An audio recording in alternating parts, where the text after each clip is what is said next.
There is nothing wrong with your internet. Do not attempt to adjust your settings. We are controlling the podcast. We control the squealing and the screams. We can make your heart flutter, your eyes blur from tears, or sharpen your mind to crystal clarity. For the next hour, sit back. We are in control of what you hear. We repeat, there is nothing wrong with your settings. You are about to experience the awe and mystery known as the female mind. You are now entering the Fangirl Zone. Welcome to the Marvelous Post-Flip Podcast, a podcast on all things Marvel in the Fangirl Zone. I am Shawn Fangirl S. And I'm Hulk Steve. Today we're talking about episode 1 of the miniseries Secret Invasion, titled Resurrection, written by Kyle Bradstreet, Brian Tucker, and John Hirschbein, and directed by Ali Salim. Okay, so how did you feel about this? I will be honest, I'm going to tell you, I forgot it was coming out now because it felt like there was so little fanfare. Right. So what was your initial reaction for it? I enjoyed it.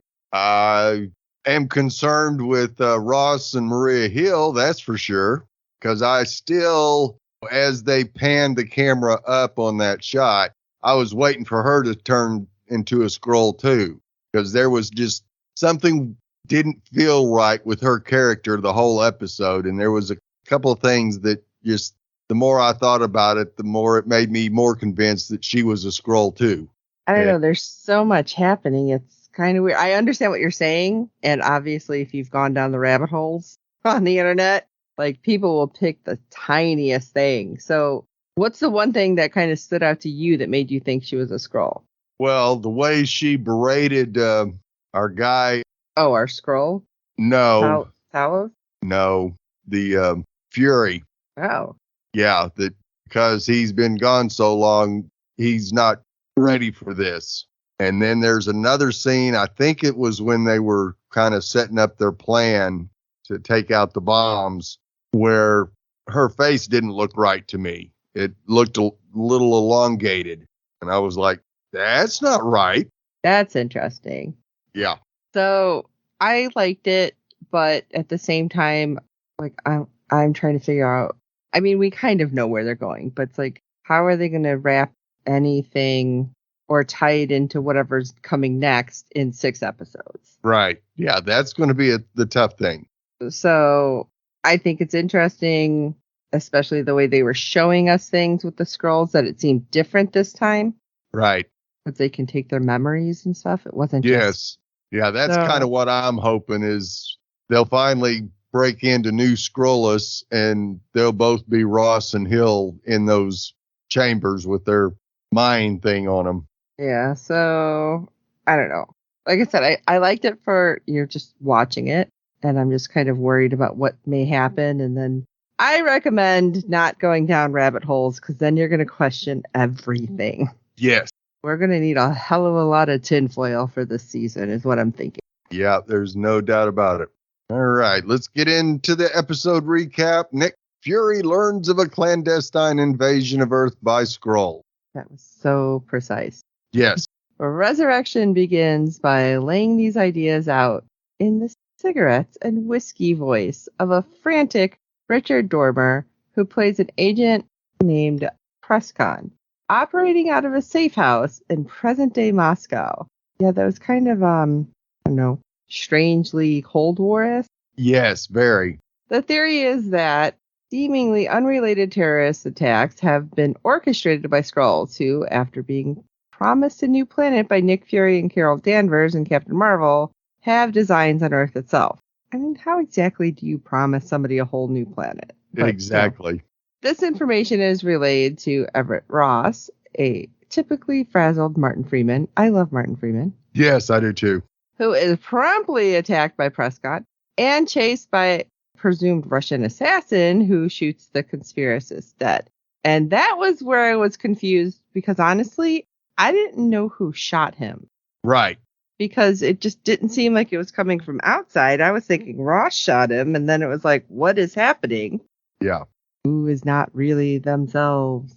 But while sprinting to a rendezvous with Maria Hill, again questioning things, Ross Yes. tumbles from a building, and you have to ask yourself whether Marvel might have taken the ballsy move of starting their new small screen series by killing off a fan fave.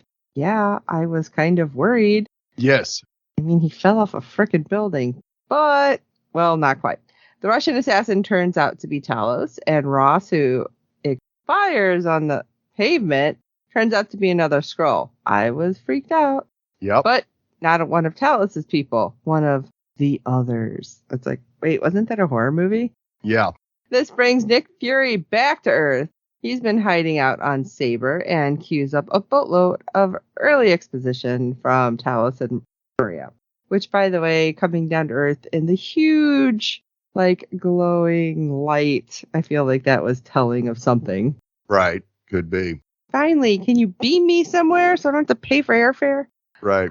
Gravik, Kingsley Ben-Adir, is now on the Skrull Council and has been stoking up a lot of hostility among the young, displaced Skrulls, who are still upset about not having a home. I get it, but what are you doing here? He's hiding out in Russia in an off-the-books nuclear plant. I thought they were going to say Chernobyl. Since Skrulls are immune to radiation. That's not good. No. Because that just, right there, the fact that they said it, set up something huge. Yes. Agent Prescott had uncovered schematics for a dirty bomb that validated his personal theory that Gravik was trying to provoke a war between the United States and Russia using a radical group called the AAR, Americans Against Russia, as a front for another forthcoming terrorist attack. Ross's imposter was trying to cover the plot up. Now, what made you think, or I'm sorry, in your opinion, what made Prescott think that Ross wasn't Ross? What gave it away? I have no idea. Sure seemed like Ross to me. We were going over and over and over, and the only thing we came up with was how Prescott said, he hasn't been in the office and Ross is the only person who he can trust. Right. That's the only thing I can think of. Could be. I was just wondering if you had a different theory. Nope. Fury's return immediately provokes the interest of Sonya Falsworth, played by Olivia Colman, a charismatic MI6 agent who thinks Fury is past it, though doesn't realize he's bugged one of her ornaments so she can inadvertently tip him off about a bomb maker who's involved in the AAR plot. That's the next stop for the heroes, but Resurrection also spares time for the villains. Gravik is operating out of New Skrullos, refuge for the displaced Skrulls hacked into the irradiated wreckage of a decommissioned nuclear plant. We're introduced to this place through the eyes of Beto, Samuel Adewumi, a Skrull refugee, and Talos's radicalized daughter, Ga'a, played by Emilia Clarke, who shows him the rope.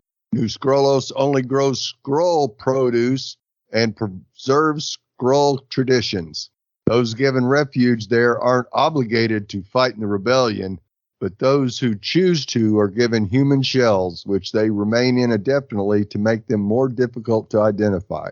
Since all roads must converge, Gravik's right-hand man, Pagon, played by Killian Scott, gives Ga'a a mission to retrieve the bomb from the bomb maker, Propuscitchin a meal at the exact same time that Fury, Talos, and Maria are trying to interrogate him under the nose of Sonya and MI6. Well, big surprise. The mission goes terribly wrong for all involved. Yeah. I'm going to screw that one up. Chichin. Yeah, obviously we are not good with these names. Russian names, no. We'll call him Joe right this second. Yeah. Skrull identifies Talos immediately and they fight. Fury shoots him dead in the struggle, which annoys Talos. Obviously, he wants to try to convert people back, but he's trying to kill you, so... Right. Maria, meanwhile, clocks Gaia, leaving the building and follows her on foot, but can't capture her. When Talos catches up, he tells Gaia that her mother is dead, which gives her pause, but she nonetheless leaves with the bombs. The news about her mother obviously struck a chord with Gaia, though. She returns the bombs to Pagon, who she also met with clandestinely, Talos later. So it was okay, so you're meeting in secret with Pagon, and he gives you a little information. Then you're going to meet in secret with Talos. Yeah. And you're going to give him some information. But all this time, I'm thinking they're setting you up, girl. Yeah. Or She she's does setting up her dad. See, I don't think she would set him up now that she knows about her mom, but I think they're setting her up, assuming that she is found out because she Right. came back acting a little different. Yes, that's true. That could be because first thought was, well, she marked the backpacks with the bombs and there was nothing in them. Yeah. So either And Gravik figured it out and switched the plan, or she did. Or they had somebody else looking like her human form. Right. That could be I too. mean, there's so many what ifs. That's a whole nother show, though. Yeah. Check that out. But anyway, bags, like you said, were marked with infrared spray. We'll see how that works, which they didn't. But Gravik also knows Talos would be coming. He pretty much said that. Yeah. Though she isn't clear on where he's getting information from, given the number and secrecy of his field operations. It could be anyone at any time. Yes. And she's saying that, and then you saying something about Maria. It's like, Yeah. maybe. Yeah, because Talos was the one who shot Ross, and he also killed Maria Hill, looking like Fury. But I thought that was Gravik that shot her looking like Fury. Yeah, you're right. I think it was. Not Talos, but Gravik. But it could also be just a setup. We don't know. Yep. But big surprise, mission went bust. Gravik's decoys send Fury and company for a loop, and they're not able to stop any of the detonations. In the ensuing chaos, to add insult to injury, Gravik shapeshifts into Fury and shoots Maria Hill dead. We're assuming Maria Hill. Yeah. Because the final shot of the episode is her dead body in the road, with blood steadily pooling around her. But they don't change until they're totally dead, and maybe Yeah. because Talos was pulling Fury away, we don't know. So, Yep. but the ongoing theme of Resurrection is that Fury has PTSD. He's constantly repeated that he was never the same after the blip. He hid himself away on Saber and dropped out of contact for years. And we had Sonya earlier telling him he's too old for the mission, and Maria even implies that he isn't ready. So this is even making me wonder, is that even really Fury? Because he's not wearing the eye patch, and his eye even looked different to me. Yep. But a random Russian man in a bar catches Fury staring into a dirty mirror on the wall at one point and warns him that no matter how long he looked, he'll never see the man he used to be. Which is weird because we did end up seeing that same man later as Gravik. So Gravik's everywhere. Is he like multiplying? That's a whole different character, I think, in Marvel. Yep. How will Maria's death affect Fury's headspace? I think it will clearly be a key element of Secret Invasion moving forward, if that's even Maria. Yep. If nothing else, it's a ballsy way to kick off the new series and fake out after fake out in cold open all the way to the end. I'm wondering what's next. It does have me at least going, I know a lot of people were not happy. Right. I think it's more because of the way things were kind of shown. It's like, oh my God. So when did Ross get flipped? Right. Was that Ross in Wakanda forever? Right. I mean, how far back are we going? It's interesting. All right, let's have some Easter eggs, shall we? All right. The cold open of Secret Invasion Episode 1 instantly establishes the story's geography with the location card, alerting viewers to the primary location of the first episode, Moscow, Russia. This location card harkens back to the previous MCU movies, Captain America: Civil War, while other Russo brothers' efforts in the MCU, including Captain America: Winter Soldier and two aforementioned Avenger movies, have utilized location cards. The format in Secret Invasion links to Civil War. From the giant text that splashes across the screen to the sound effects accompanying it, Secret Invasion Episode 1 subliminally links the show's tone to that of Civil War in the opening second. The first direct Easter egg to another MCU story comes in the form of Captain Marvel. The opening sequence in Secret Invasion Episode 1 features the return of the Everett Ross from the Black Panther films, meeting with CIA agent named Prescott. Prescott uncovers his theory that the Skrulls have been silently infiltrating Earth, referencing the events from Captain Marvel. Prescott mentions that the Skrulls found Earth 30 years ago, as Captain Marvel was set in the 90s. My God, that's depressing, knowing that that's 30 years ago. And that Fury and Danvers offered to find the Skrulls a new home. He then implies that the Skrulls don't want just any home, but they want Earth. Like super evil bad guy stuff right here. Yeah. During the opening scene in Secret Invasion, Everett Ross mentions that Nick Fury is off-world with Saber. This is a reference to the space station Fury was seen on post-credit scene for Spider-Man Far From Home. I think everybody remembers that part. Yep. Similarly, the organization is not found in Marvel Comics, instead linking to the trailer for The Marvels in which Saber is referenced. Hopefully that will still be coming out soon. Yep. The trailer opens with a shot of the Saber Station, naming it such for the first time, despite both being set and releasing after Secret Invasion, linking Fury's story across both Disney Plus and the Marvels. So we got the movies, we got the shows. One thing Marvel does well is link everything together. Sometimes it's a long road, but they link everything together. While Ross's inclusion in Secret Invasion is not an Easter egg in and of itself, it's the reveal that he is actually a Skrull. At the end of the opening sequence, Ross kills Prescott before revealing himself as a Skrull to stop the CIA from finding out about the Skrull invasions of Earth. This makes sense when taking into account the events of Black Panther Wakanda Forever. I don't think this makes sense. I'm confused. I'm going to be honest. Because we found out that his ex-wife was in that movie, and I think she would recognize some things being weird. I don't know. You would think. But at the end of that film, Ross was arrested by the CIA for treason, with the Wakandans breaking him out. This would make Ross's work with the CIA in Secret Invasion make no sense if not for the reveal that the Skrull was impersonating him. So maybe that kind of goes back to my theory, like Prescott knew he was arrested. I don't know. Yep, possible. So Nick Fury's return to Earth.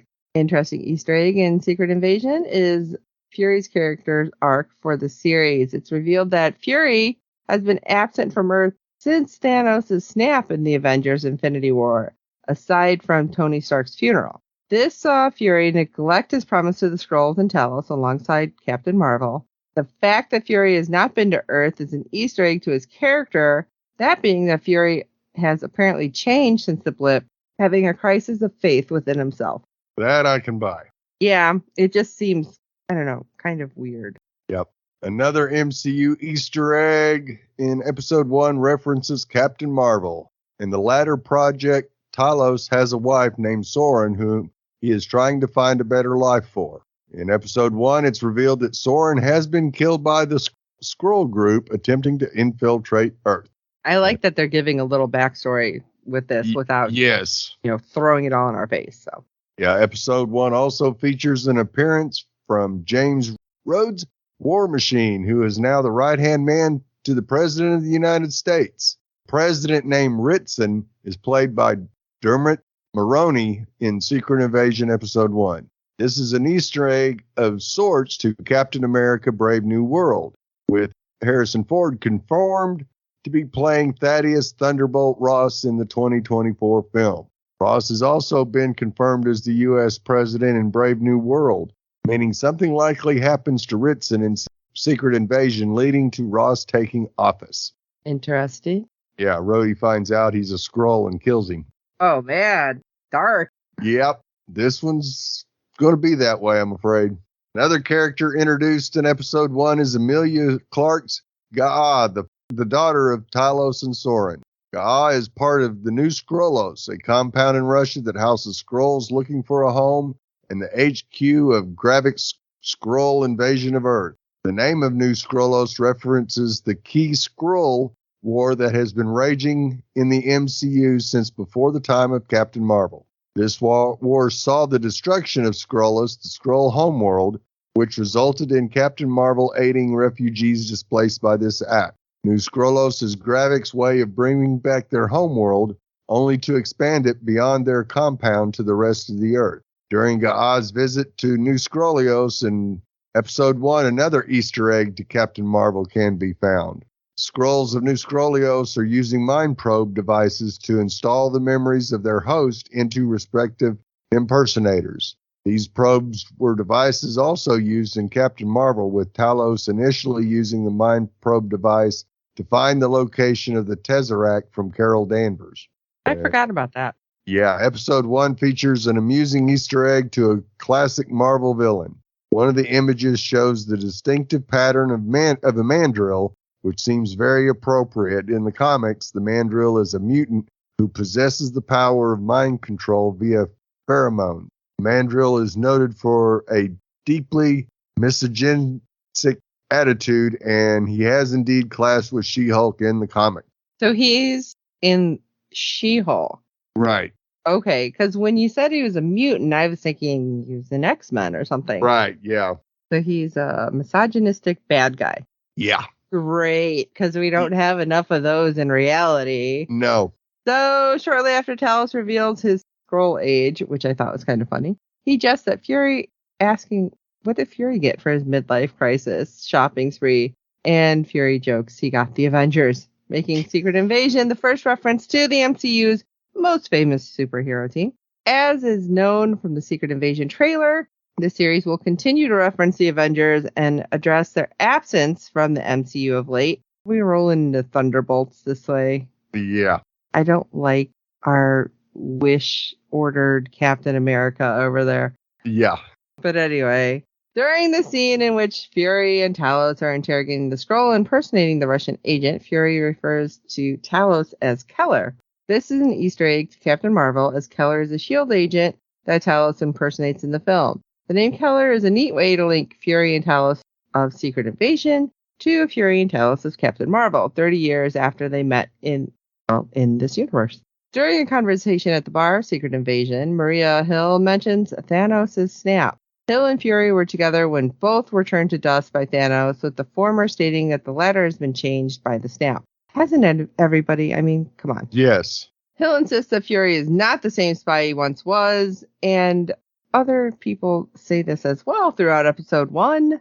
But the blip has damaged Fury in a way that means he's not ready for the fight against the Skrulls. I don't know if that's true, though. Yeah. With episode He's 1 got Talos with him, and Talos can tell if they're actually human or Skrulls. So as long as he keeps Talos by his side, he's got a chance. Yeah, I don't think... I mean, everybody was changed. I don't think he was changed in a weird way. I don't know. But with episode 1 linking Fury's character arc to the blip, the episode also includes a direct Easter egg to the scene where Fury disappeared. This scene was first shown post-credit in Avengers Infinity War, with Hill and Fury disintegrating as the latter called for Captain Marvel's help.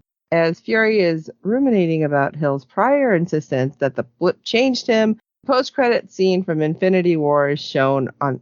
And that scene, I mean, not just for Fury, the whole thing when everybody blips out. It was a little stressful, I think, for everybody because we didn't know what was happening at the time. Yes. Why do you keep showing that? Quit messing with us. Anyway, at the end of episode 1, Maria Hill is shockingly killed by Gravik, we think. Yeah. The Easter egg in this scene comes from the fact that Gravik was impersonating Fury when he shot Maria, linking to their MCU relationship. Prior to Secret Invasion, it was clear how close Maria and Nick Fury were. Similarly, episode 1 goes far enough to establish how Hill felt abandoned by Fury, and that the only reason Fury is back on Earth is because she asked him to be. I don't know. I feel like this is kind of a stretch, personally. Right. Because I think they were just, like, really good friends and co-workers. Like, right. They had that bond. I don't think there's any kind of intimate relationship that this seems to be hinting at. Right. Yeah, I don't think so. But Hill dying at the hands of someone that looked like Fury then is incredibly dark reference to their relationship. Yeah. I mean, that's not just a stab in the back. I mean, wow. With episode 1 having Fury's face be the last thing that Maria Hill saw in the MCU, the Easter eggs throughout the episode of their relationship only make Hill's death all the more tragic. Yeah, it's a little rough. Yes. Well, we'd love to hear your thoughts on each and every episode this season. Our deadline for feedback is 6 p.m. Eastern every Friday during the season. You can send your feedback via email or audio to contact us at fangirlzone.com. Please review and rate us on iTunes and any other platform you use for your podcasts. With good ratings and reviews, it helps other fans of the show find us, as there are plenty of other Marvel podcasts out there. Tell your friends, and we do hope you're enjoying our podcast. And don't forget to check out the other great Fangirl Zone podcast. You can find everything over at www.fangirlzone.com. We have our contacts page with all the ways to get a hold of us, because there are many. We have all the podcasts over there, and there's, again, many. We have, over 36 different shows? Yes, and at least. a whole lot of episodes. I'm sure you're going to find something to your liking. And we, of course, always want to hear your theories and tinfoil hat theories and your big questions that you have that we didn't ask. So make sure you send it to us. So for this episode of the Marvelous Post-Blip podcast, Hulk Steve, do you have some sort of clock fetish that you've been keeping me from me all these years? and I'm Shawn Fangirl. And until next time.